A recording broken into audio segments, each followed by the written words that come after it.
Buenas tardes, ¿cómo están todos? Les saluda Luis Barragán, yo soy fundador del FinTech Club, que es una plataforma que se dedica a la educación financiera para todas las personas que desean, digamos, mejorar sus finanzas personales. Eh, Primero quiero recordar que este es un evento que es parte del Perú Tech Week, que ha sido una semana bastante intensa. Yo personalmente he participado durante toda la semana, lunes, martes, miércoles, jueves y hoy día también viernes, justo vengo de un evento y la verdad que he podido hacer un montón de networking, he podido conocer gente nueva, reconectarme con algunas personas, muchos emprendedores, enterarme de nuevos emprendimientos, también fondos de inversión. Veo que Lima se está convirtiendo como que en un poco atractivo, digamos, para los fondos de inversión. Estuve prácticamente en 2, 3 presentaciones donde los fondos de inversión estaban muy interesados en invertir en proyectos en Perú. Así que eso creo que es una buena noticia para todos nosotros, así que exitoso creo que ha sido esta semana en el Perú Tech Week. Así que quiero darle la bienvenida a todos ustedes, agradecerles por su tiempo. Hoy día vamos a tener una sesión muy especial sobre el futuro del Internet. Más o menos esperamos que dure 1 hora, tal vez pueda durar un poquito más dependiendo, digamos, de cómo vaya la evolución del evento. Esta sesión está siendo grabada en Google Meet, así que posteriormente ustedes van a poder volver a verla o también si la quieren compartir con algunas amistades o algo, también podríamos, lo vamos a publicar en el canal YouTube del FinTech Club. Así que podrían ustedes visitar nuestras redes sociales, visitar el canal de FinTech Club. Siempre todo es con @fintech, así pueden ver cómo está mi gorra, fintech con K, fintechclub.com, y ahí van a poder tener ustedes acceso al material de esta conferencia, que es una clase maestra, de verdad. Tenemos hoy día 2 invitados, Fabio Budris y Gerardo Guamán. Primero vamos a empezar con la ponencia de Fabio, así que por favor, Fabio, te invito a que prendas la cámara para presentarte. Fabio es un consultor internacional, él es argentino. Considero que es una de las personas que tiene mayor conocimiento en todo lo que es la tecnología, blockchain e inteligencia artificial. Personalmente he visto conferencias de Fabio en Buenos Aires, que pude asistir a la Buenos Aires Tech Week el año pasado. Y Fabio, de hecho, es una persona referente, no solamente en Argentina, sino ya en toda la región. Así que más bien quisiera dejarte a ti, Fabio, unos minutos también para que te puedas presentar, nos puedas comentar un poco más de tu experiencia y si nos podrías contar tu visión de lo que es el futuro del Internet. Bueno, muchísimas gracias, Luis, por la invitación como speaker a este evento. Creo que este tipo de eventos son muy importantes. Lo que está pasando en el mundo es muy importante y mucho más grande que de lo que la mayoría de las personas se dan cuenta. Yo soy miembro del board de la Sociedad Argentina de Inteligencia Artificial. Soy chair de un equipo, de una comisión de investigación sobre blockchain e inteligencia artificial de INATBA, que es la asociación de blockchain más grande que tiene Europa. Participo también en trabajos de análisis y de estudio de algunas cosas de tecnología, ahora en un proyecto que se llama Cityverse, que es cómo las nuevas ciudades se van a adaptar a todos estos cambios que vienen de las Naciones Unidas. Y además de eso soy mentor, consultor y divulgador de todas estas cosas que me parece que hay que divulgarlas y contarlas. Como les decía antes, y ya empezando un poco con los que les voy a contar, estamos viviendo en un momento crucial para la sociedad humana.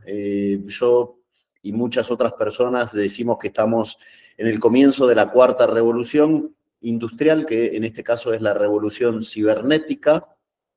Y lo que está pasando ahora es que dentro de poco tiempo, 5, 10 años, 15 como mucho, no vamos a poder reconocer la manera en que estamos viviendo ahora, cómo vivíamos ahora, cómo hacíamos contacto con las personas, cómo transaccionábamos. Y bueno, el primer paso para este gran cambio fue obviamente Internet y la interconectividad que posibilitó Internet, hacer que todo el mundo se empiece a globalizar de una manera que antes de eso era impensable.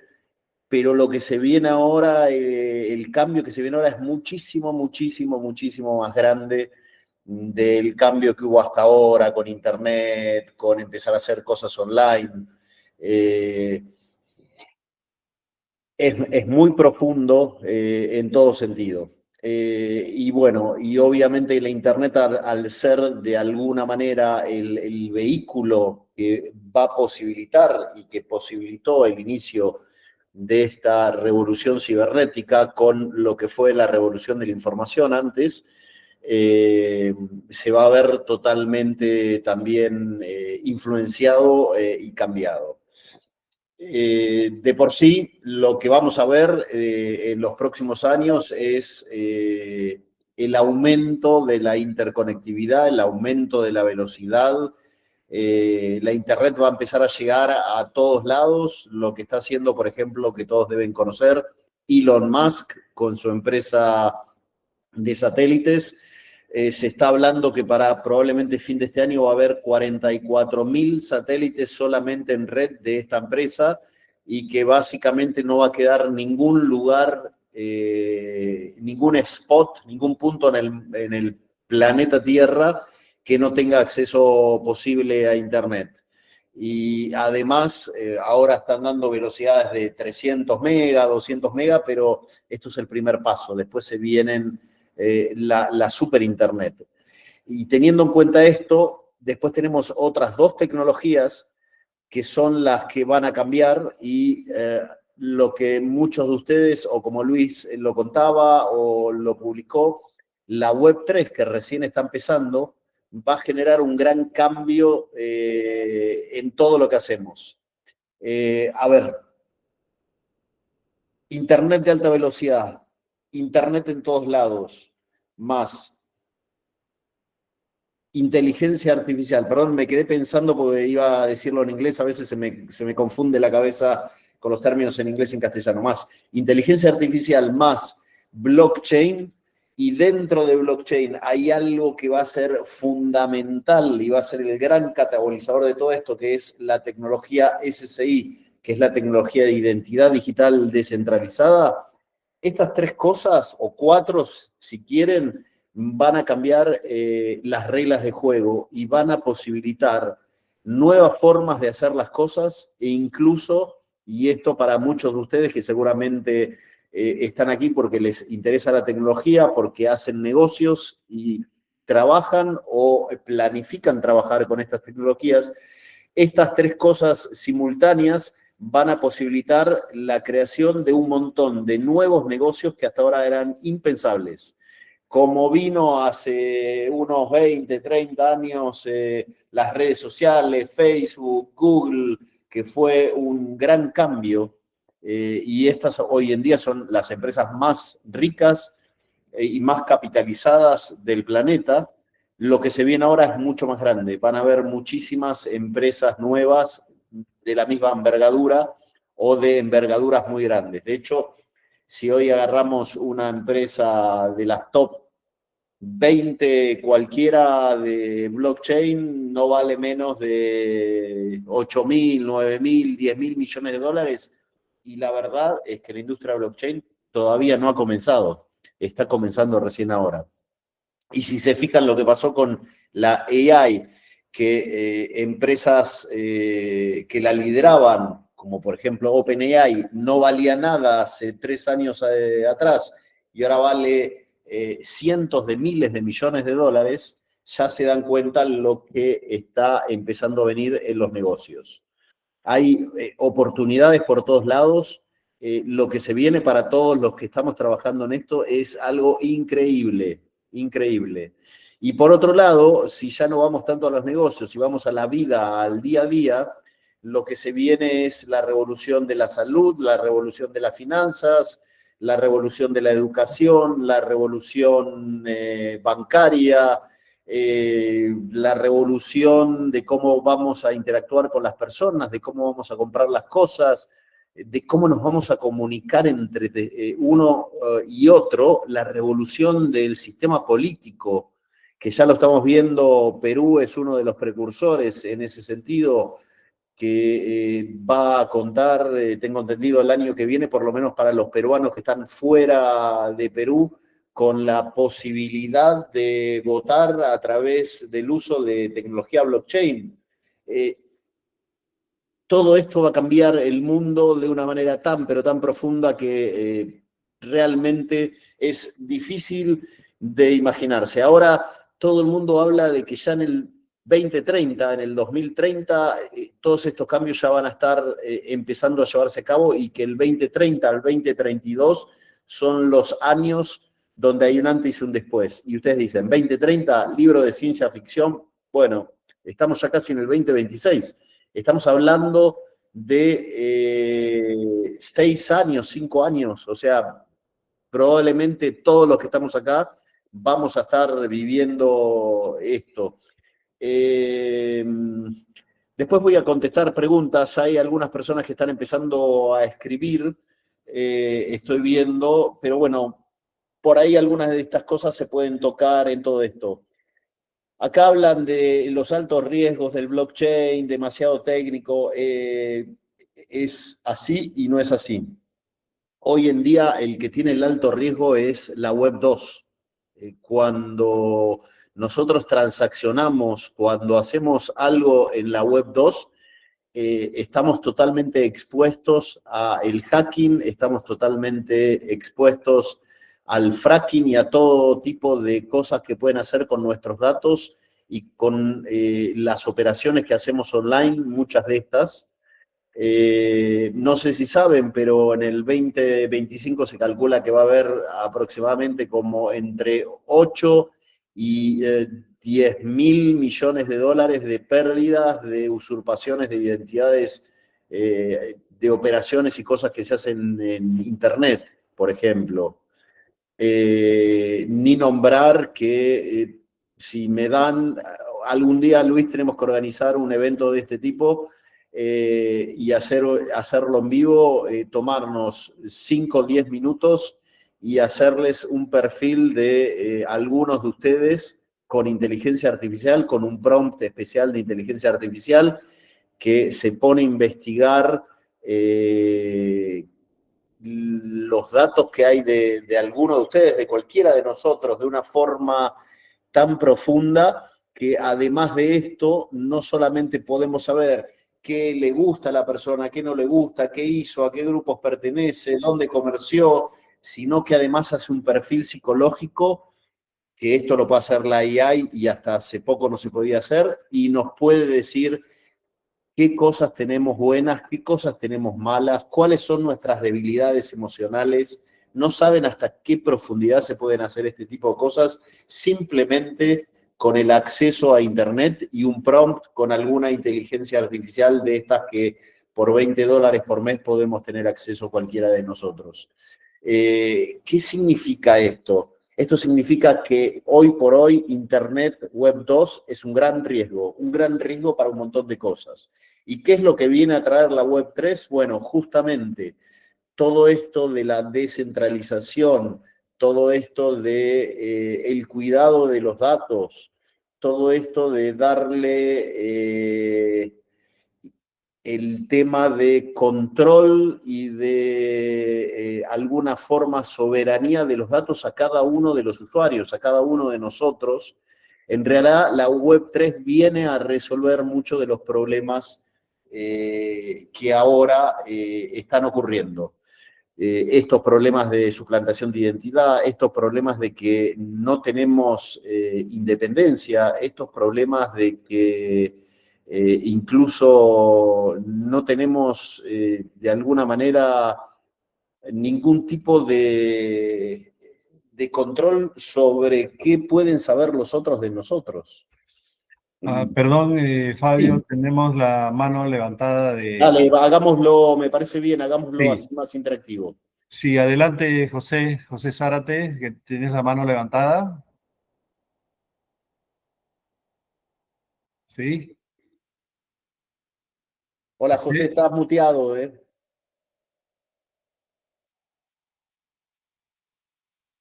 Bueno. Sí, parece que no Bueno, está. seguimos. Continúa.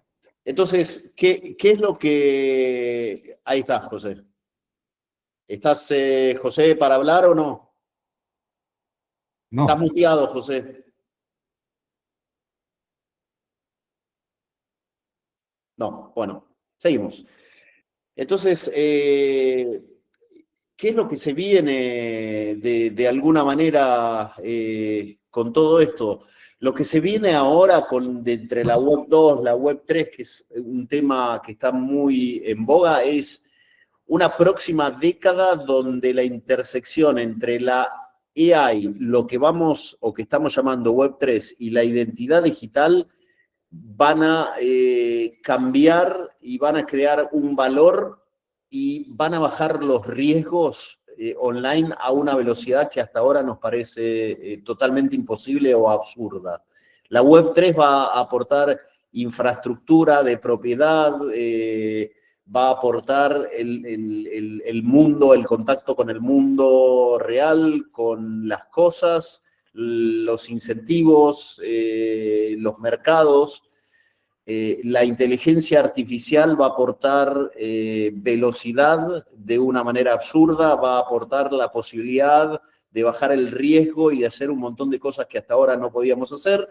Y la SSI, que es esta tecnología de manejo de identidad, que en realidad es tecnología blockchain, lo que va a poner es una infraestructura, un layer, una autopista de confianza entre los humanos y los agentes y las máquinas. Cuando hablo de agentes, estoy hablando de agentes de inteligencia artificial. Por si alguien no sabe aún qué es un agente de inteligencia artificial, el agente de inteligencia artificial básicamente es un pequeño desarrollo de inteligencia artificial, un pequeño modelo de inteligencia artificial que está especializado en algún tema, que tiene capacidad de desarrollarse y aprender y convertirse cada vez en un experto mayor de este tema y al mismo tiempo tiene la capacidad de tomar decisiones con esto que sabe de forma autónoma sin que haya un ser humano en el medio.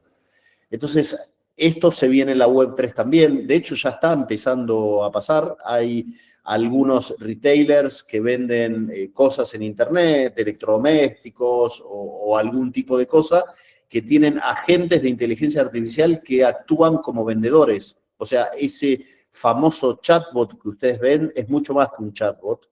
El chatbot es algo primitivo.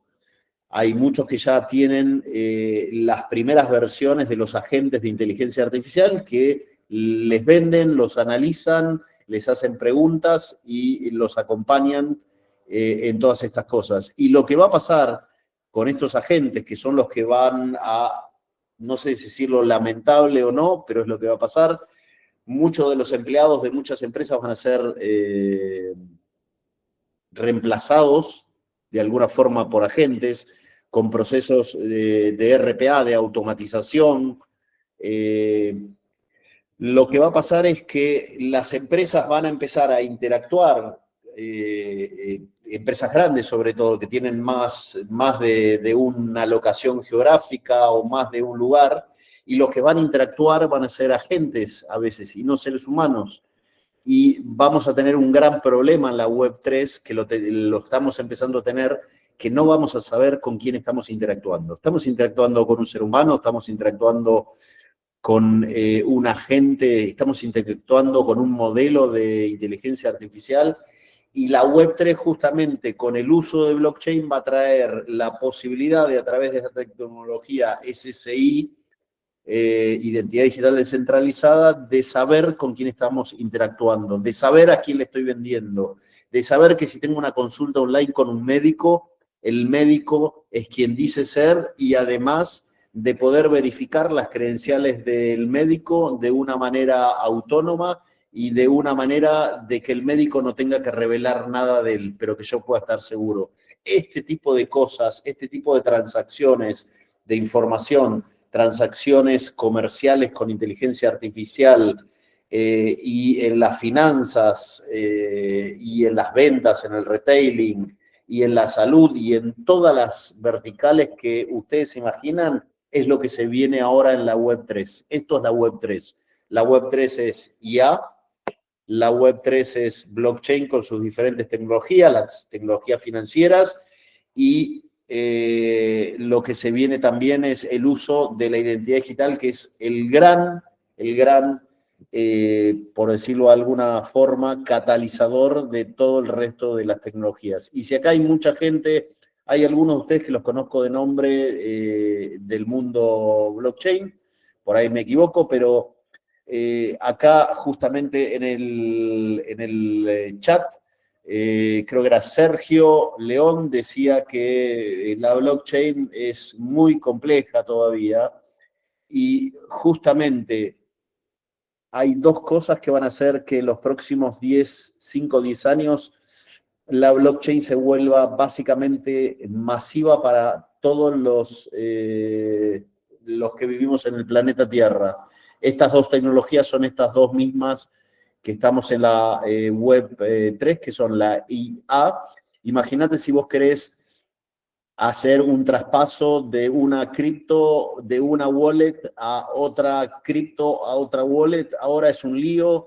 Yo siempre en las conferencias les pregunto a la gente, si tienen que pasar $20.000 de una wallet a otra, ¿qué hacen ustedes? ¿Pasan las 20.000 wallets de una? ¿O primero hacen una prueba con 5 o 10 dólares? Si llegó bien, después pasan los otros 19.990 dólares. Y siempre la mayoría de la gente levanta la mano y hace la prueba. Y es gente que conoce la industria y la tecnología blockchain. La blockchain todavía es compleja, es difícil. Entonces, imagínense en poco tiempo, y esto con Coinbase hace unos meses estuvo haciendo un prototipo, una prueba de concepto con esto, un agente de inteligencia artificial que yo le diga, escúchame, Josecito, si se llama José mi agente, ¿me podés pasar 1.500 hadas de mi cuenta que está en mi agenda a la cuenta, a la billetera de esta persona que está en tal email, en tal cuenta, y se los pasás a USDT y los transferís por la red de Polygon y se va a hacer automáticamente y yo no voy a tener que hacer nada? Es más, por ahí ni siquiera le tenga que dar tantos detalles, sino que una vez que la gente aprenda cómo trabajo y cómo hago las cosas yo, directamente tome las decisiones analizando el correo electrónico donde me daba los datos la otra persona y sabiendo cómo son mis cuentas y el tipo de operaciones que haya. Esto ya está pasando y ya se está probando. Coinbase es un caso de prueba de esto. Esto es Web3. La IA apalancando las finanzas, apalancando la tecnología blockchain. Y lo otro que se viene, que va a ser, ya te termino de decir esta frase y te dejo, Ana Milagros, para que puedas preguntar. Y lo otro que se viene, que va a ser aún más grande todavía, por lo menos para la industria blockchain, es que de repente todos los países se van a ir sumando para generar las identidades de las personas y las credenciales, los documentos, con tecnología SSI, que es lo que está empezando a pasar. Tenemos el EIDAS en Europa, Quark ID en Latinoamérica, el SyncPass en Singapur. Hay ya 18 estados en Estados Unidos que están emitiendo documentos con esta tecnología y la gente no va a saber que está usando esta tecnología, simplemente va a poder pasarse información o documentos o verificar papeles simplemente con un código QR de una manera totalmente rápida y transparente. Y entonces no creo que pasen más de 5 o 6 años. Hoy por hoy la industria blockchain tiene entre 250 y 300 y pico de millones de usuarios. En 5 años vamos a tener 2.000 a 3.000 millones de usuarios que van a usar blockchain todos los días para todas las cosas y ni siquiera lo van a saber. Y ahí va a explotar la Web3 de una manera que no nos podemos imaginar. Ana Milagros, no sé si querías preguntar algo, es el momento. Sí, disculpa. Con respecto a lo que estaba mencionando hace poco, había mencionado un ejemplo relacionado a un traspaso de dinero y había mencionado que al inicio teníamos que traspasar una cantidad mínima de dinero. Y eso me pareció curioso. ¿Se refiere acaso a que en una blockchain, cuando traspasamos dinero entre wallets, es posible perderlo? Totalmente, hay un montón de maneras de perder el dinero pasando, pero un montón, ¿eh? Es muy fácil, es más fácil perder dinero que pasarlo seguramente, no, esto es un chiste en realidad, es un joke. Pero sí, por ejemplo, que eso es otro de los problemas que tiene la blockchain, que es la interoperabilidad, la integración. Hay muchas blockchains y si yo ponele que tengo mis blockchain en una billetera en Binance, tengo mi USDT, mis dólares en blockchain en Binance y quiero pasarla a otra wallet, por ejemplo, no sé, Ripio, no sé si en Perú hay Ripio, está en varios países de Latinoamérica. Entonces, cuando yo tengo que pasar de una a otra, la otra persona o la otra wallet me tiene que mandar su dirección, pero no solamente me tiene que mandar su dirección, sino que me tiene que decir en qué blockchain está esa dirección. Y si yo cuando le mando de mi billetera no le indico en qué blockchain está esa dirección o le indico mal, en vez de poner que está en Polygon, está en BNB, que es la blockchain de Binance por defecto, se pierde la plata y es irrecuperable.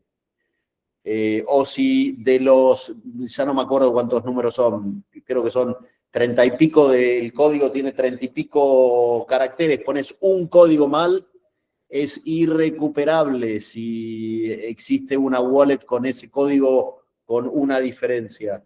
Entonces, eso es complejidad y la mayoría de los que hacemos transacciones regularmente, una vez que, bueno, después de mucho tiempo ya lo empiezas a hacer de una sola vez, porque ya tienes agendas, se programa todo de una forma, pero el usuario común, el que hace una transacción cada tanto, siempre va a pasar primero una pequeña parte porque si la pasaste mal, perdés los $20.000 y son irrecuperables. No hay un banco al cual te puedas quejar para pedirle que te devuelva el dinero.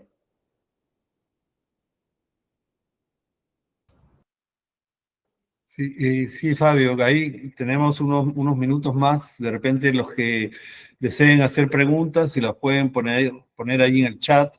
Y quería aprovechar este momento, Fabio, para consultarte un poco más de ya irnos un poco más hacia adelante, las cosas que pueden pasar. Y bueno, está esta prueba de Alan Turing que, bueno, fue hecha en los años 50 y no sé, algunos se atribuyen que ya superaron esa prueba, pero en mi caso Por ejemplo, yo cuando me llaman por teléfono de un banco, de una compañía, yo todavía me doy cuenta que es una máquina la que me está llamando, ¿no? Pero no sé si tú tienes alguna información sobre eso, ¿no? Que ya eso que tú mencionabas, que en un momento no nos vamos a dar cuenta que si es un humano o es una máquina, ¿no? Eso, A ¿cómo ver, lo...? la prueba de Turing hasta el momento no ha sido pasada 100% por nadie, por lo menos es la info que yo manejo. Sin embargo, la gran mayoría de las personas hoy en día pueden no darse cuenta que están hablando con una inteligencia artificial. Justamente la semana pasada tuve una reunión con un gobierno argentino de un municipio. ¿Se dice municipio en Perú Sí, también? sí, sí, municipio, sí. Y estábamos trabajando en un proyecto donde el call center para atención al público del municipio, que hasta ahora contaba con varios cientos de personas, la mitad de las personas van a ser reemplazadas por agentes de inteligencia artificial con voz, y hicimos pruebas, hicimos una prueba de concepto con algunos temas básicos, porque digamos, los seres humanos se capacitan para contestar más o menos en 250 temas diferentes, que son trámites que hay con el municipio. Probamos con 3 o 4 y la inteligencia artificial te hablaba como si fuera una persona. Hola, ¿qué tal? ¿En qué lo puedo ayudar?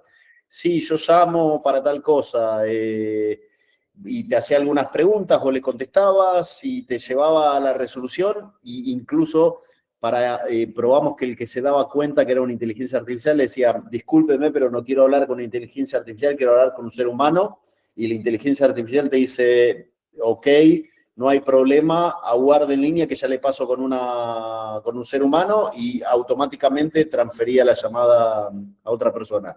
Ya estamos trabajando en eso. Y ponte que el acento quizás se resbala en alguna palabra, pero imagínate en un año, en 2 años, en 3. Sí, sí, sí. Es impresionante, impresionante cómo está avanzando eso. Y se habla del momento de la singularidad tecnológica, ¿no? Que algunos futuristas en Estados Unidos hablan que en el año 2030, otros dicen 2035, ya la inteligencia artificial va a superar a la inteligencia humana, ¿no? ¿Cómo lo ves tú eso?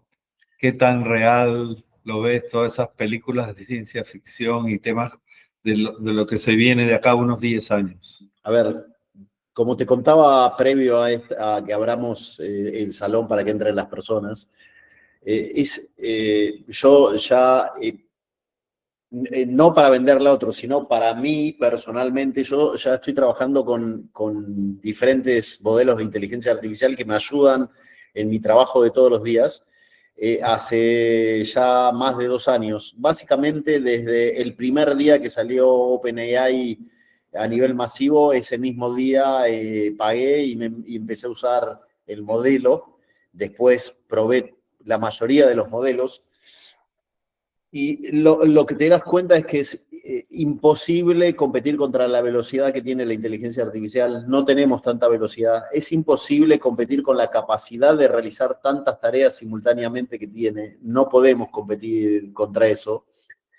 Y hay cosas que ahora no puede la inteligencia artificial, que sí podemos hacerlo nosotros. La inteligencia artificial hasta el momento se sigue equivocando, tiene a veces alucinaciones, inventa cosas.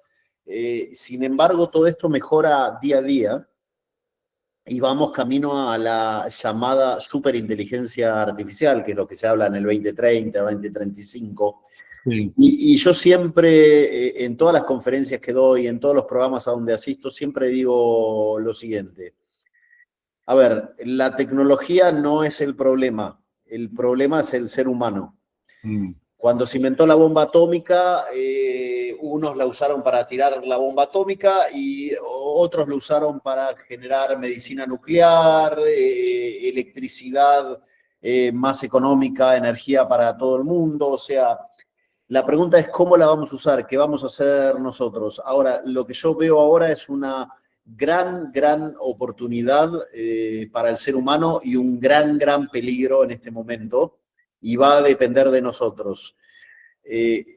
Tomando en cuenta lo que dije recién, no vamos a poder competir con la velocidad, no vamos a poder competir con cosas que hace la inteligencia artificial. La pregunta que nos tenemos que hacer entonces es, ¿qué viene para nosotros como raza humana, como seres humanos?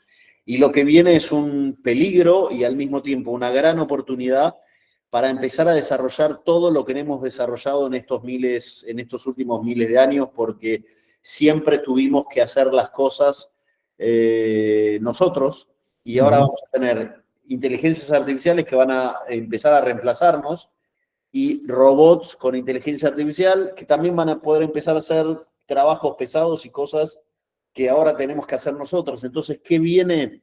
Viene la era del desarrollo de el intelecto de una forma, de la imaginación, de lo que es la percepción, de lo que es la intuición, de lo que es la empatía entre nosotros.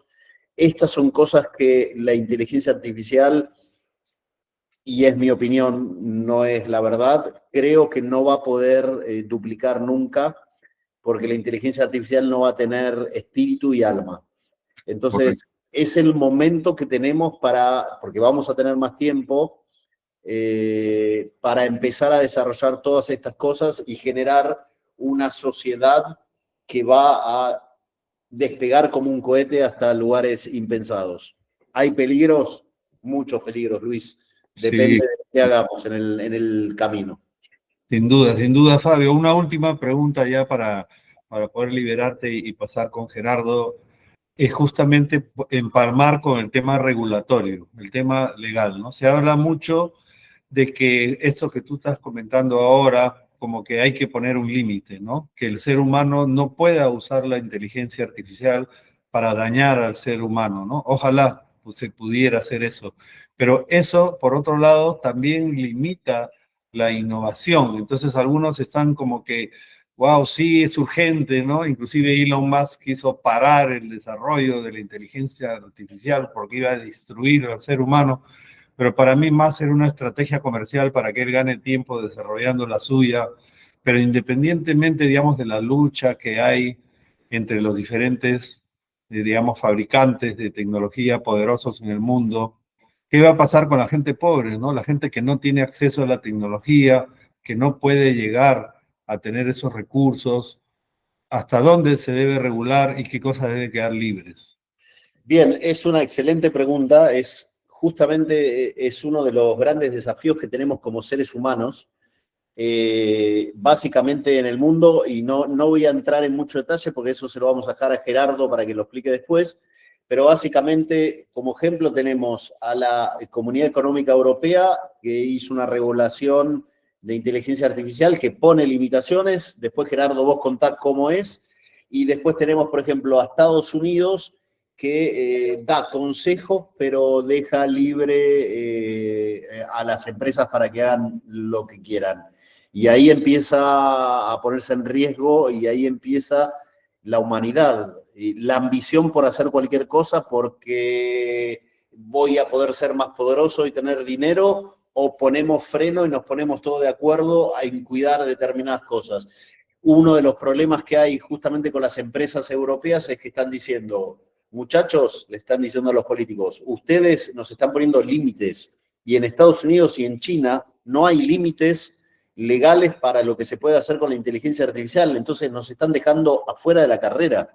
Correcto. Y los chinos y los norteamericanos van por todo. Entonces, ahí justamente entra esto que te digo, en la humanidad, este tipo de decisiones son las decisiones principales y estratégicas que van a definir qué va a pasar con nosotros en los próximos 20, 30 años.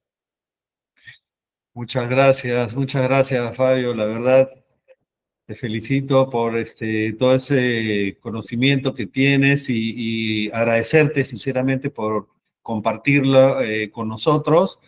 Esta sesión está siendo grabada, así que después, si quieren volver a verla o si la quieren compartir, la pueden hacer en el canal YouTube del FinTech Club.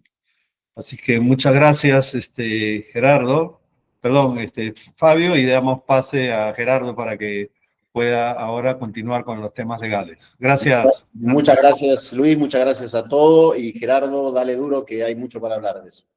Ok, gracias, buenas noches. Y Gerardo, voy a presentar a continuación a Gerardo. Gerardo Guamán es abogado, él es peruano y es un abogado especialista en todo lo que es la parte Web3. Así que le pedí a Gerardo que nos acompañe hoy día y nos dé unas palabras, su opinión sobre lo que es la visión de futuro. No sé si puedes prender tu cámara, Gerardo. Sí, está prendida y Ahí está ya la estamos. presentación lista. Ya.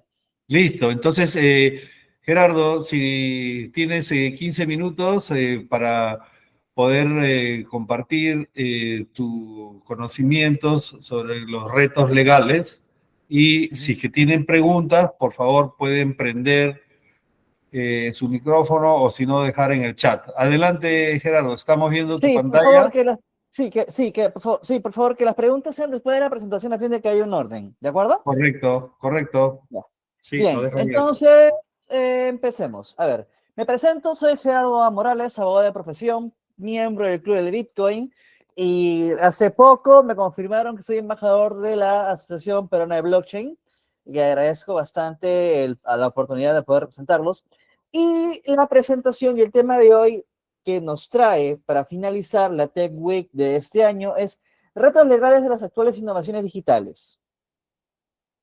Vamos a primero poner un poco en orden del tema de hoy. Vamos a hacerlo lo más rápido posible porque hay bastante que tratar. Primero, innovaciones digitales que actualmente tenemos, por qué es un reto y los distintos retos o las tecnologías que de una u otra manera generan un reto al campo del derecho. Ya mencionó algunas, las tecnologías actuales que de una u otra manera chocan, o mejor dicho, tiene un impacto muy fuerte en lo que es el ámbito del Internet y ya se están sintiendo, son blockchain, ya hemos escuchado un poco con la ponencia anterior, IA generativa, y hablaríamos de IA generativa porque en sí la IA o el concepto de IA o algunas IAs rudimentarias ya aparecían ya desde los años finales del siglo XX, inicios de los 2000, pero se ha vuelto ya un boom desde la aparición de ChatGPT, la IA generativa, que generaba imágenes, que generaba prompts, que generaba texto, que generaba conversaciones, chatbots y demás. Metaversos, no hay mucho de esto. Un ejemplo típico de los metaversos, los videojuegos, Meta en sí mismo, la empresa de Facebook, que fue la primera en considerar el concepto de metaverso con Mark Zuckerberg, planteaba todo un ecosistema donde se iban a desarrollar interacciones humanas en un mundo digital, el Internet de las Cosas, que está vinculado a dos tecnologías, son dos tecnologías que de una u otra manera interactúan con ello, que son el Edge Computing, que después vamos a explicar qué es, y la tecnología autónoma, la realidad aumentada y la computación cuántica. Pero ¿por qué es un reto? O sea, partamos un poco de la anterior ponencia. La anterior ponente te daba una idea bastante agradable, bastante optimista hasta cierto punto de lo que era la tecnología y el impacto en el ser humano, pero de repente hablamos de retos legales. O sea, como que a mí qué me importa. Es una máquina. ¿Qué tiene que ver el derecho con esto? ¿Por qué debería haber un problema legal? Debería haber un problema técnico. Mejor llamo a un ingeniero o a un abogado.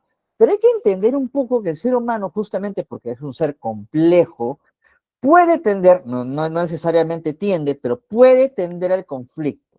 Donde hay interacción humana, a veces puede haber roces, y donde hay roces puede existir un conflicto. Sea un conflicto entre iguales, sea un conflicto con alguna autoridad de distintos tipos.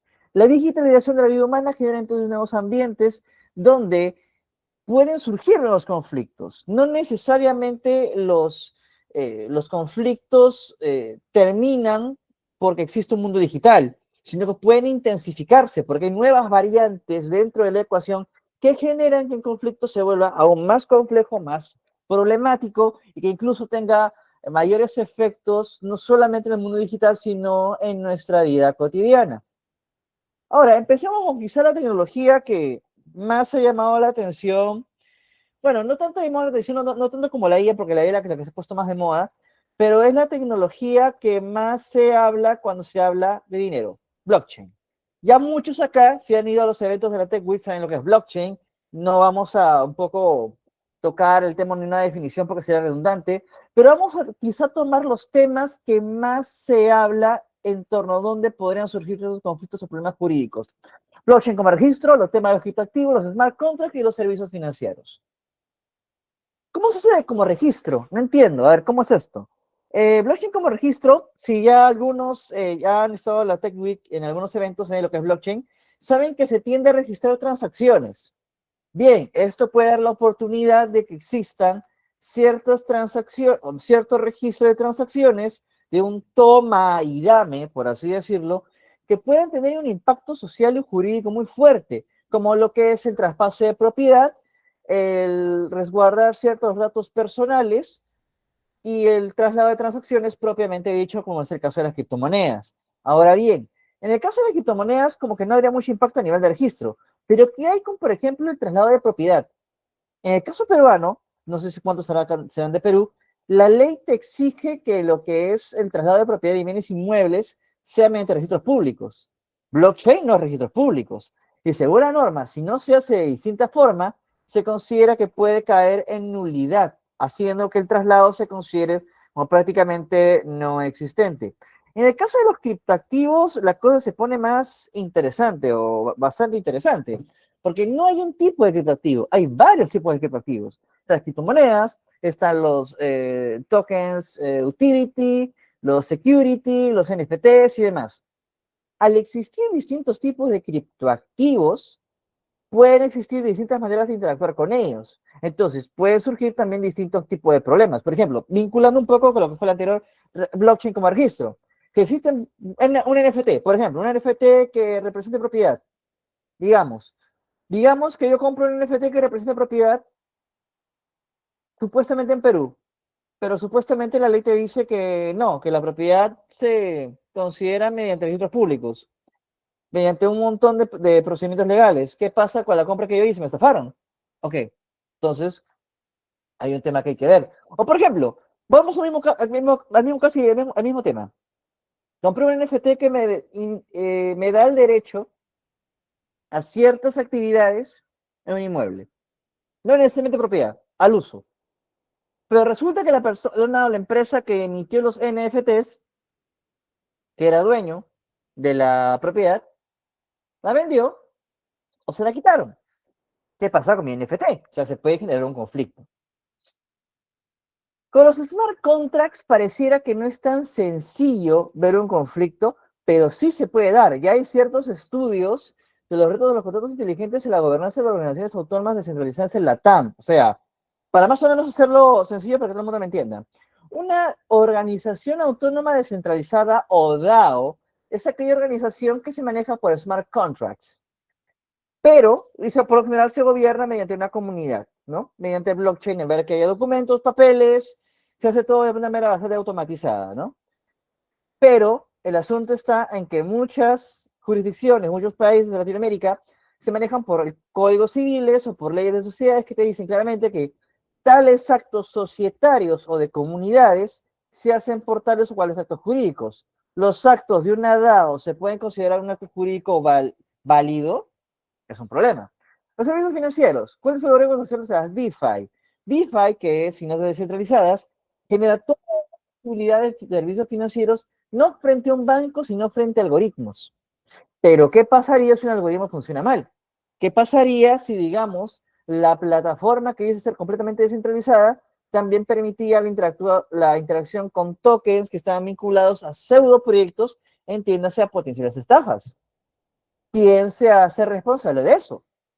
En el caso de los bancos, tienes todo un aparato legal que te permite protegerte una garantía en torno a la responsabilidad de la entidad financiera frente a un perjuicio, pero frente a un protocolo DeFi, ¿quién se hace responsable? Sigamos ahora con los retos de la IA. Vamos a ver solamente retos, ¿por qué? Porque soluciones, la vamos a ver casi al final. Lamentablemente, por el paso del tiempo que tenemos, no vamos a poder ver mucho las soluciones, pero vamos a ver primero los retos para ver, comenzar a cranear o a pensar, mejor dicho, cuáles soluciones pueden haber. En el caso de la IA, tenemos el tema del cibercrimen, el derecho de autor, el derecho laboral de discriminación, que ya un poco fue tocado antes, y el derecho de relación humano-máquina. Cibercrimen, ¿cómo es el cibercrimen?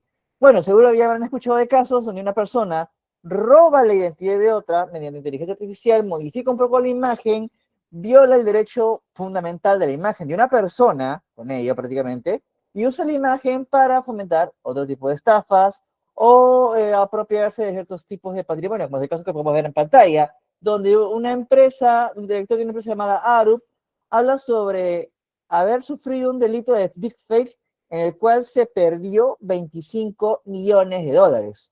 O también tenemos otro tipo de casos, como es el caso del derecho de autor, donde el tema de quién debe beneficiarse por el derecho de autor en caso de que una IA generativa genere obras, entre comillas, de arte en base a otras obras hechas por mano humana.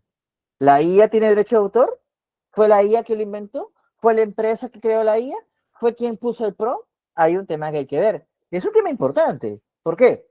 El tema del derecho de autor, que uno puede pensar que no, uno pensaría pues que no es tan cotidiano, como que a quién le importa, pero sí importa, porque estamos hablando del derecho a uno a innovar y a que a la persona que innova pueda ser reconocida y beneficiarse de su innovación. Si tienes una plataforma de IA que te enturbia exactamente el derecho a tú haber innovado y haber, digamos, aportado a la sociedad, pues, caramba, hay un problema. Se están violentando derechos y se estaría desincentivando la capacidad de innovación frente a ciertos ámbitos. En el caso del derecho laboral y discriminación, me hubiera gustado que se vea bien la imagen de una noticia que estaba ahí, pero bueno, lamentablemente no se pudo ver. Pasó lo siguiente. Se han percatado, en el caso de la IA, que ciertas empresas que manejan lo que es selección de personal han notado que el uso de IA puede generar casos de discriminación por base de estereotipos. ¿Qué pasa? Ya se alimenta de lo que son los algoritmos o la base de data que se maneja en Internet. Si estamos hablando de data que se maneja de una manera seria, académica y demás, que uno esperaría que sea la data que se maneja en una IA, pues como que no hay ningún problema. No, o por lo menos no habría ningún problema hasta cierto punto. Pero ¿qué pasaría si la IA se basa en memes o en prejuicios y estereotipos que se dan en redes sociales? Surge un problema. ¿Podría una IA de selección de personal comenzar a decir tales personas con característica X no deben ser contratadas porque tienen el defecto 1, defecto 2, defecto 3 y defecto 4? Y eso puede tener una repercusión laboral en torno a ciertas minorías oprimidas o frente a ciertas comunidades que se pueden considerar que están en un estado de vulnerabilidad a su derecho a conseguir un trabajo digno. Y no solamente eso, ya se habló en la anterior ponencia acerca de la posibilidad del impacto laboral de la IA frente al desplazamiento de aquellas personas que no saben usar la IA.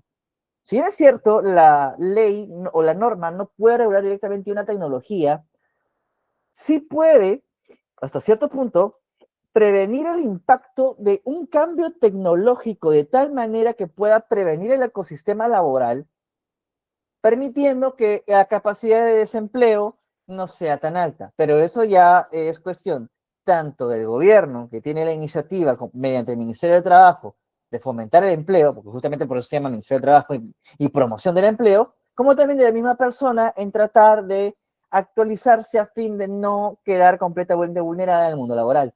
En el caso de la relación humano-máquina es aún más dramático. ¿Por qué? No sé si no han escuchado este caso de un adolescente que se suicidó, según los padres del joven, por culpa de una IA. Dice que al parecer el joven como que se enamoró de la IA, como que se sintió tan cercano a la gente de inteligencia artificial que sintió una especie de amor al estilo Romeo y Julieta. Algo así como de que si no eres mía, no eres de nadie, mejor lo vamos los dos. Y esto ocasionó una tragedia. Pero surge entonces la pregunta, ¿quién es el culpable? ¿Los padres por haber permitido que el hijo tenga un agente de IA al cual manejaba 24/7? o la empresa que no puso filtros por el cual el joven menor de 18 años no supo manejar bien la IA y de repente pues lo usó de manera imprudente. ¿Quién es el culpable acá? ¿Quién tiene la responsabilidad? Es algo que la norma y con el paso del tiempo el derecho va a tener que dictar. Retos del metaverso. Los retos del metaverso también los vamos muy cristal, dijo ahí, sí, sí, muy generación Z, muy generación TikTok, si no me va a ofender a nadie. Pero en torno a lo que es los retos del metaverso, también hay algunos retos bastante interesantes, como las relaciones jurídicas entre el metaverso, las identidades dentro de mundos virtuales, el metaverso como medio de prueba y espacio de justicia, y los datos sensibles. A ver, un momento, me parece que retrocedió. Ya. ¿Cómo es esto de las relaciones jurídicas? A ver, cuando surgió el metaverso como moda, se planteó la idea de que alguien podía comprar terrenos en el metaverso. Pero terrenos, cuando uno piensa en terreno, piensa en una cosa física, tierra, por eso se llama terreno. Pero un terreno digital, eso puede tener alguna importancia. Si yo pongo una tienda, compro una sección de metaverso para tener una tienda, puedo garantizar que es mi tienda. ¿Y qué pasa si el servidor de metaverso se cae? Si alguien va a entrar en mi tienda virtual, lo compra, ¿es un acto jurídico válido? Se puede decir que en verdad yo le vendí una cosa y yo como vendedor tengo deberes ante el comprador. Eso existe, eso es real, pero también no puede existir no solamente consecuencias a nivel civil, sino también a nivel penal. Hay el caso de una persona que afirma que sufrió una agresión sexual dentro del metaverso. Una señora que tiene un avatar, entiendo, un avatar no es el avatar, el meme, el anime de la leyenda de Aang. No, cuando me refiero a avatar, me refiero a esta representación digital que tiene una persona dentro de un videojuego. Para que se entienda, las personas que quizás no son muy gamers, un avatar es el muñeco o ese personaje virtual que está dentro del videojuego. Eso es un avatar. La manifestación digital del usuario, de la persona dentro del multiverso digital. Bien, esta persona, señorita, tenía un avatar femenino dentro de un metaverso, dentro de un videojuego. ¿Qué pasó? Alguien o un grupo de personas comenzó a hacer actos dentro del metaverso que, si hubieran sido actos en el mundo físico, hubieran sido considerados actos de consideración obscena, de lascivia, ¿no? Actos de exhibicionismo, de decirle cosas mediante la interfase de audio o en el chat, que tenían connotación sexual bastante fuerte. Y uno puede decir, pero, oye, es un videojuego, ¿cuál es el problema? Simplemente desconéctate y tal. Pero, ¿qué tal si esto que estamos viendo, vamos al siguiente ítem y le vamos a dar cuenta de la importancia? Identidad dentro del metaverso. Vamos a vincular ambas cosas para que vean la importancia. En el caso de un chico llamado Matt Steen, que era una persona que sufría una discapacidad muy fuerte que le impedía caminar, le impedía desarrollarse, y esta persona decidió tener un avatar en el videojuego Warcraft, World of Warcraft. Los que sean gamers saben perfectamente de qué videojuego estoy hablando. Videojuego de mundo abierto, prácticamente una especie de pequeño metaverso donde cada se hacían misiones y prácticamente uno podía tener una especie de doble vida en el mundo virtual. Resulta que este joven, que lamentablemente no puede una vida plena a nivel físico, tenía una vida bastante plena a nivel virtual. Tenía entre comillas, trabajo, entre comillas, ganaba dinero, o ciertos bienes que podía vender y conseguía dinero para su familia. Incluso llegó a tener novia. Y hablamos de novia de verdad, o sea, al parecer el dueño del avatar femenino era una mujer, una señorita, o sea, tenía relaciones tanto jurídicas como sentimentales dentro de un metaverso. ¿Por qué? Porque era el único lugar donde podía desempeñar todas sus deseos, sus aspiraciones y sus deseos y sus derechos que no podía tener en el mundo físico. Si una persona, como en el caso del señor Matt Steen, hubiera sufrido una agresión virtual muy fuerte, como descrita sobre la agresión sexual, y decirle simplemente, oye, ¿sabes qué? Desconéctate, prácticamente le estás diciendo, oye, ¿sabes qué? Elimina la vida que has creado en tu mundo virtual, vete a tu vida donde prácticamente no puedes desempeñar nada, y si te fastidian, pues aguántate y nada más.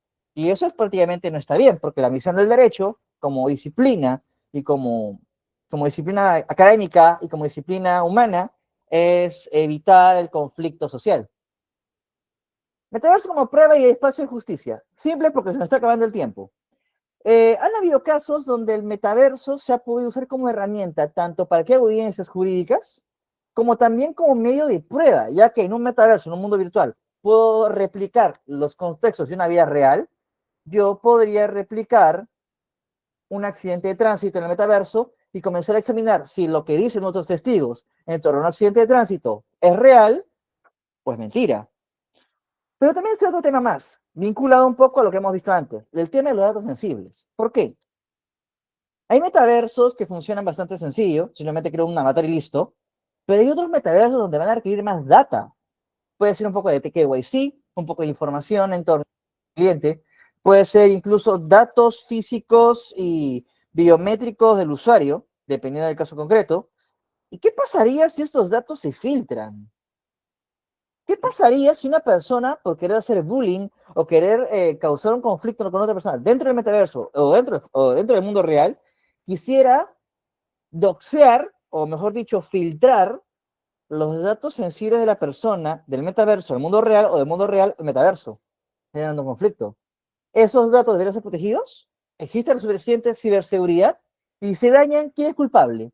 ¿La persona, el ejecutante, la empresa que no tuvo bien la seguridad? ¿Quién ahí es el responsable? Ahora, vamos ya pronto para terminar a dos tecnologías que llaman bastante la atención. El Edge Computing y el Internet de las Cosas. Pero primero vamos a entender qué es Edge Computing, si no, nos vamos a hacer bolas. Edge Computing se puede definir como un tipo de arquitectura de procesamiento distribuido que acerca la computación y el almacenamiento de datos a la fuente de datos. Me explico. Lo normal es que cuando hablamos de Internet y hablamos de computación, es que una computadora esté conectada, reciba la información por el teclado o por los oráculos, la cama y demás, y se procese los datos a un servidor central.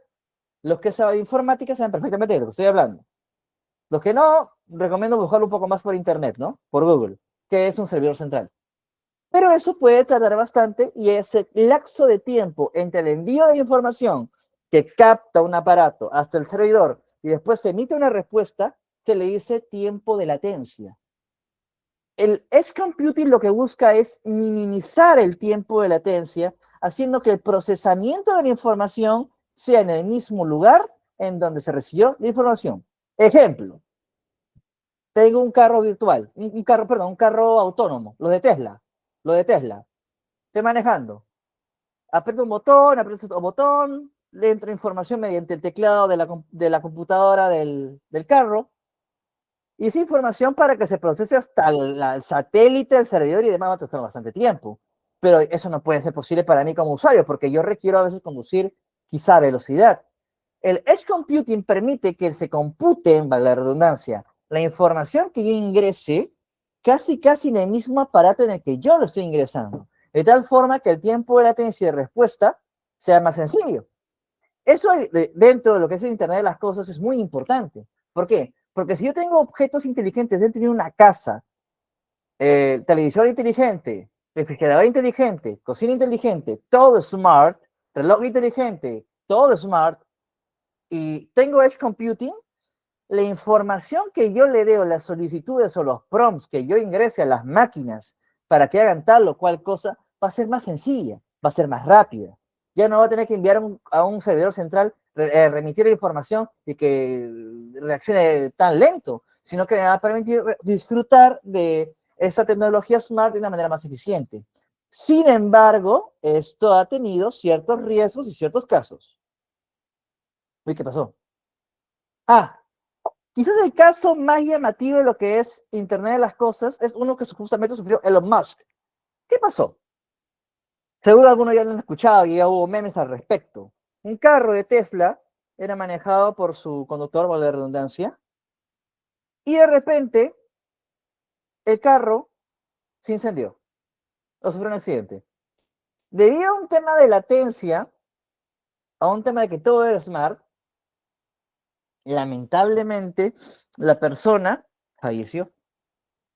Es más, hay un caso parecido a este, pero mucho más dramático. Resulta que se incendia el carro de Tesla Y cuando uno piensa, bueno, ya los bomberos, pues rescate de la persona. El carro seguía conduciéndose aún incendiado, aún en llamas. ¿Por qué? Porque la máquina, lamentablemente, seguía todavía encendida, todavía no estaba apagada esa parte, digamos, autónoma, el fuego no la había tocado, pero tampoco estaba a disponibilidad del freno. Entonces tenías prácticamente una bola de fuego que caminaba por toda la pista y veto a saber quién salía dañado por los vehículos o los transeúntes. ¿Quién se hace responsable de eso? ¿La IA? ¿La red de internet, el servidor?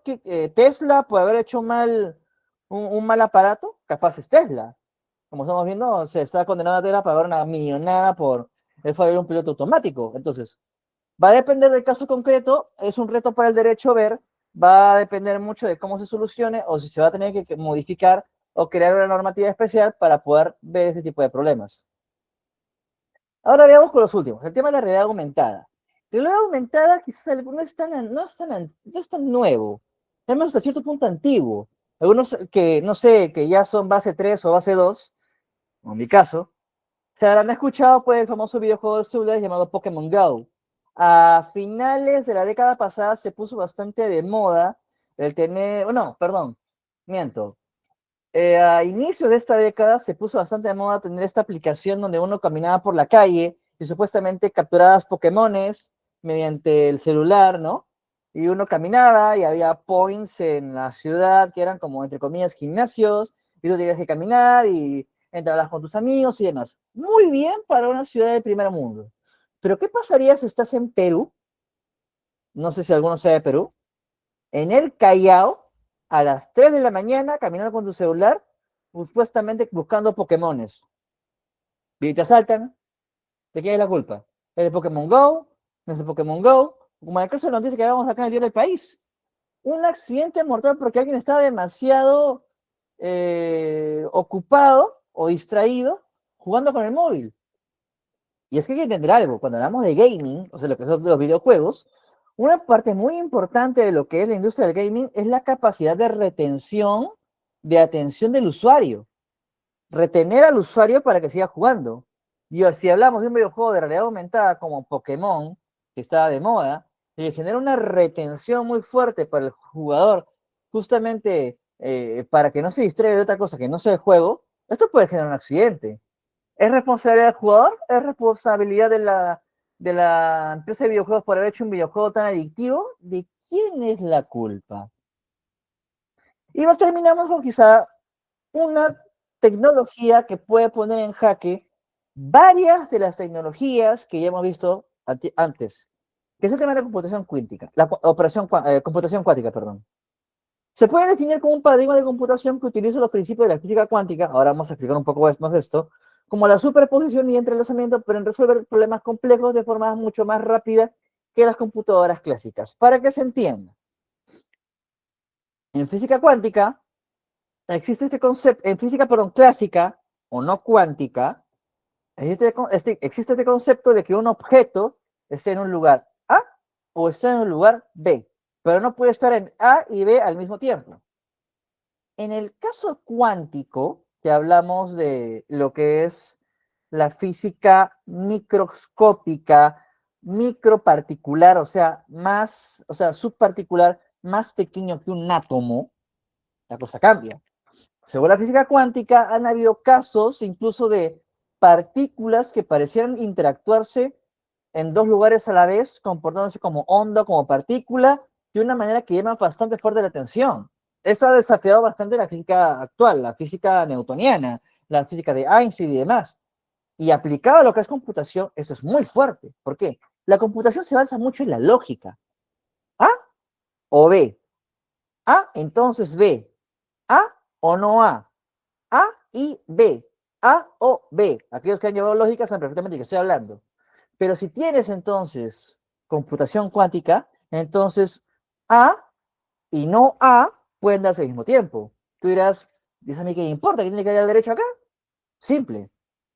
Si la computación cuántica, que todavía está un poco en veremos, se desarrolla un poco más, el efecto en temas de seguridad, en temas de ciberseguridad, de atacar sistemas encriptados como lo que es el tema de blockchain, de hackeos, pero al mismo tiempo la capacidad de procesar de parte de algunos sistemas cibernéticos que están vinculados al derecho va a verse afectada, para bien o para mal. No se sabe exactamente porque todavía la computación cuántica está muy incipiente, pero ya es decir, se está buscando que el derecho tenga, o por lo menos comience a generar herramientas rudimentarias para poder responder a estos retos. Ya le hemos visto un poco acá, más o menos exactamente qué es. Y les dejo acá está en la pantalla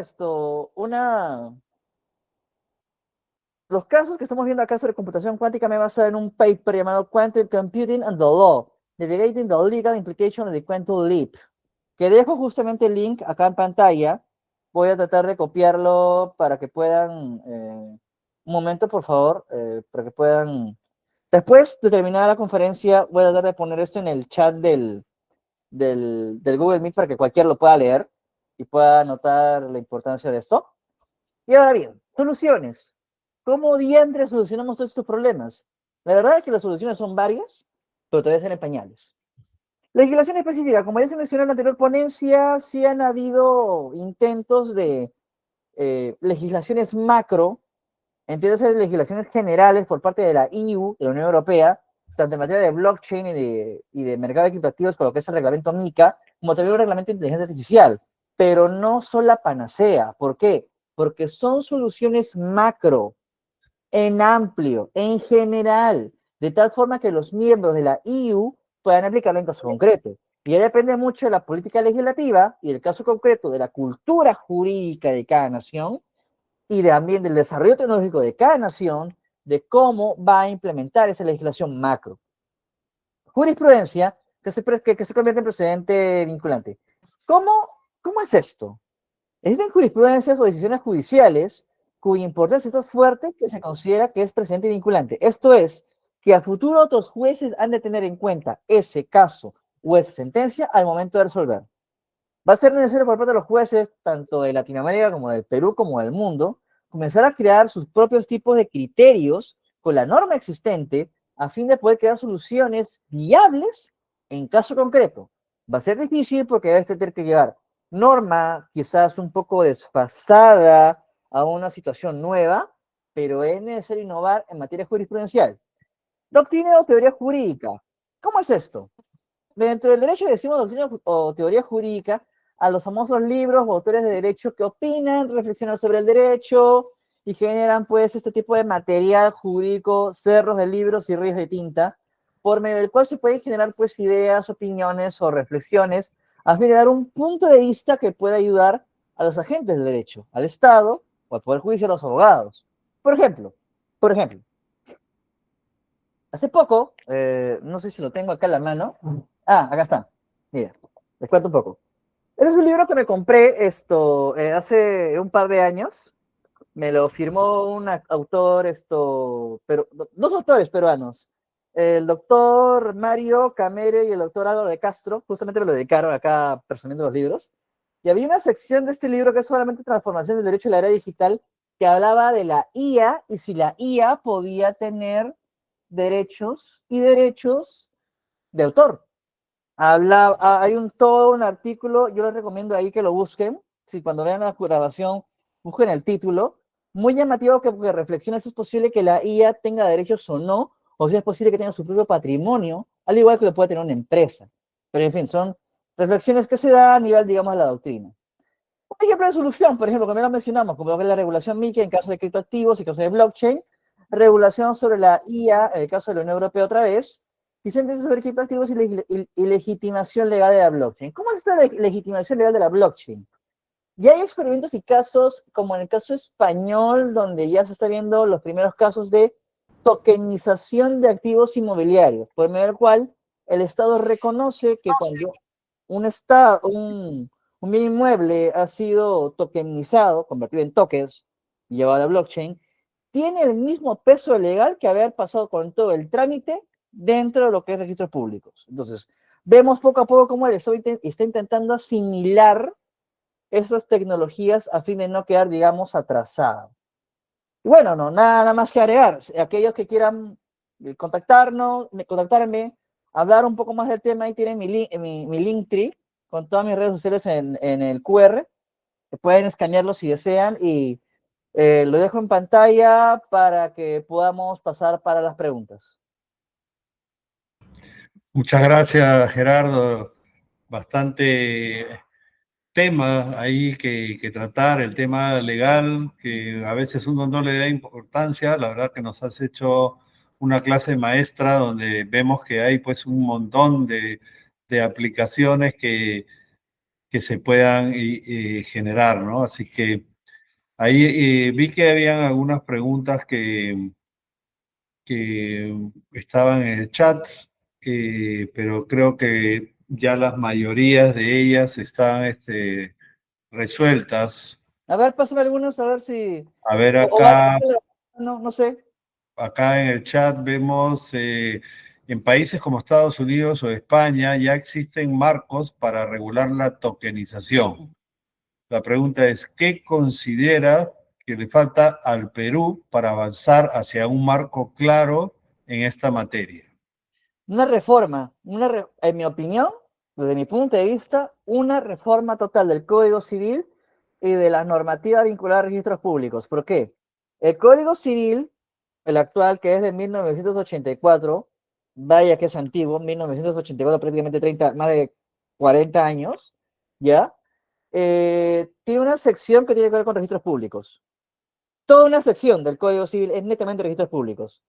La sección te habla claramente de notarías, escritura pública, papel, te habla de papel y te habla claramente de que hay ciertos actos jurídicos que son netamente mediante papel y que si no se cumple la regulación, se considera nulo. Si tú tienes desarrollo de blockchain como registro, como un tipo de registro a nivel, digamos, de tokenización de activos de bienes inmuebles, pero tienes normativa que te dice, no señor, tú lo tienes que hacer por papel, tú vas a tener entonces norma contradictoria. Norma contradictoria que al entrar en conflicto genera resultados, no genera un buen resultado. Porque ¿a qué ley le hago caso? ¿A la ley A o a la ley B? ¿Me entiendes? Entonces, necesitarías toda una reforma por medio del cual, en mi opinión, el Código Civil y la normativa registral ya simplemente asuman y digan, ¿saben qué? La tokenización de activos y el traslado de propiedades mediante tokenización se considera igual que válido que un registro, valga la redundancia, registros públicos. Eso va a tener también sus temas, ¿ah? Por ejemplo, ¿qué pasaría si, por ejemplo, yo tengo un bien inmueble, lo tokenizo por un NFT, se lo traslado a Luis, y luego hago una blockchain, digámosle la blockchain X, que era una blockchain que yo he creado, pero resulta que esa blockchain no es una gran blockchain como Polkadot, como Algorand o como Ethereum. Es una blockchain que yo creé y que si bien es cierto la blockchain es inmutable, dejo yo de usar la blockchain o mi empresa que era dueña de esa blockchain quebró. ¿Qué pasa con lo que se registró en esa blockchain? ¿Hasta qué punto tiene peso? Tendrá peso a nivel digital, pero ¿qué pasa frente a un tercero que es completamente ajeno a ese mundo digital? Quizá haya que ver el proceso de cómo se legitima esa blockchain frente al Estado, frente a las autoridades. Eso es lo que faltaría en ese punto. A ver, ahorita pregunta que dice, ¿qué beneficios trae la regulación de BTC? Disculpe, ¿quién es el que planteó esa pregunta? ¿Podría encender su micrófono para si quisiera intervenir? ¿Si es posible? Bueno, creo que no. Ya. Gerardo, ¿puedes dejar de compartir ya la pantalla? Ya, voy a dejar de compartir porque, a Sí, ver, y ya nos quedan 2 minutos, por favor, para ya, para poder hacer responder. una foto. Quería poder hacer una foto también final de los que estamos acá para que puedan ir prendiendo su cámara los que desean. Mientras terminas, Gerardo, adelante, por favor. Ya. Entiendo que es regulación de las criptomonedas, ¿ya? Voy a entender que es regulación de las criptomonedas. Me hace acordar un poco lo que tuve hace la semana pasada, un evento de temas financieros. Había un pata, una persona, perdón, un ponente, un ponente que era de México, que veía bastante lo que era dominio de patrimonio familiar. Yo le pregunté de frente, ¿qué opina el inversor tradicional sobre las criptomonedas? Y me dijo que no le gustaban. ¿Por qué? Le pregunté. ¿Y sus fundamentales? Y yo me lo quedé mirando, me dice, ¿cómo eran los fundamentales? Al oro yo lo entiendo, me decía. El oro es para A, B, C, D, y lo puedo ver el oro, lo puedo tocar. Diamantes también, inmobiliario también, bonos también. Pero BTC, que es digital, ¿dónde es eso? Entonces, ellos querían garantías. Y vamos a tener que darle garantías. Porque el ser humano tiende a reclamar y tiende a ser conflictivo. Entonces, quizá la mayor beneficio será garantía de que no hay nada malo detrás y garantía de que sus derechos como tenedor y poseedor o propietario de una criptomoneda se van a respetar. Muchas gracias. Gracias. Muchas gracias, Gerardo, por tu ponencia, la verdad bastante clara, también las respuestas que has tenido. Así que, nada, agradecerles por estar acá con nosotros. Acá en la pantalla estoy poniendo lo que es el QR de nuestras redes sociales. Somos el FinTech Club, el Uber de la FinTech, donde pueden ustedes también tener acceso a clases de educación financiera y también apoyamos todo lo que es el mundo Web3, el mundo de las criptomonedas, los dólares digitales. Así que bueno, hoy día estamos cerrando ya el Perú Tech Week. No sé si se animan a prender la cámara para poder hacer una foto final, así ya para despedirnos, para entrar ya al fin de semana y poder disfrutar ya pues de un merecido descanso. Así que muchas gracias. Ahí, Sergio, ¿cómo estás? Gracias por prender la cámara. No sé si se animan a alguien más a prender su cámara. También no se olviden, les he puesto ahí en el chat, está nuestro canal YouTube del FinTech Club. Esta presentación va a estar publicada el día de mañana. A partir de las 9 de la mañana ya la van a poder ver ahí en el canal YouTube si quieren refrescar algún tema, si quieren volver a escuchar a Fabio Budri sobre lo que es la parte de el futuro de la inteligencia artificial, de la Internet. Y con eso ya nos despedimos y hasta nuestro próximo evento. Muchas gracias. Gracias a todos. Buenas noches. Nos despedimos. Hasta luego.